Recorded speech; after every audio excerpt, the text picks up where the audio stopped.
Have you ever played a song that's soft, loving, and deep, and suddenly somebody nearby starts acting like your speaker personally offended them? I'm talking about the moment you press play on something beautiful, something that feels like a warm hand on the heart, and right on cue, your neighbor starts banging on the wall, slamming cabinets, revving engines, blasting noise, doing anything to drown it out. Not once, not randomly, every time. And that's when you realize, music isn't just sound. Music is a mirror. Here's the part most people don't understand. When music hits you, it doesn't just entertain you. It reaches into your nervous system. Researchers have shown that listening to music activates emotional centers in the brain, areas tied to fear, pleasure, and meaning, like the amygdala and the brain's reward system.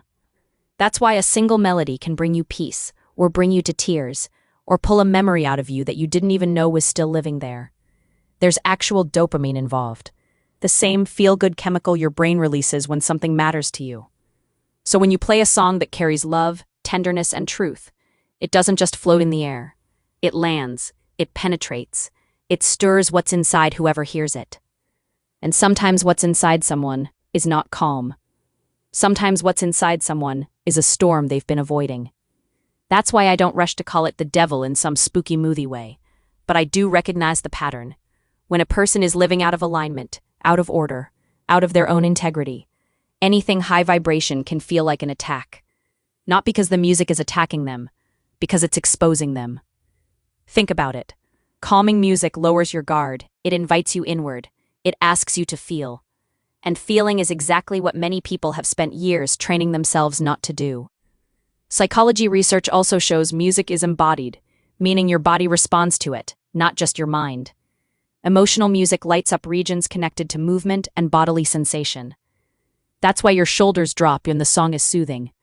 That's why your chest tightens when it's sad. That's why you start swaying without even thinking about it. The body tells the truth before the mouth does. Now imagine someone whose body is holding anger, grief, shame, resentment, stuff they refuse to face. You put on a deep, loving song, and their system hears it like, uh-oh, here comes the part where we're supposed to feel something. And that's the moment the defenses go up. Because some people don't want peace. Peace is quiet. Peace is honest. Peace leaves space for the truth to walk in. So they respond the way a drowning person responds to still water. Panic. They slam, they stomp, they crank up their own noise. Not because your music is loud, but because their inner world is loud, and your calm is threatening to reveal it. There's even a social phenomenon for this. Emotional contagion. Moods spread. Atmospheres spread. Music doesn't just affect individuals, it can shape a whole room. A calm song can soften a group. A chaotic beat can hype a crowd. And when one person refuses the emotional atmosphere being created, they'll often try to disrupt it, like they're trying to regain control of the emotional temperature. So if every time you play something loving, someone reacts with hostility, pay attention. That's not about your playlist. That's about what your playlist awakens. Let me give you the example plain and simple. You come home, you're not blasting anything. You're playing something gentle, maybe a soulful song, maybe a healing frequency track, maybe a piece of music that makes you breathe deeper. And then, bang, bang, bang. The neighbor starts making loud noises like they're answering the music with aggression. And it keeps happening.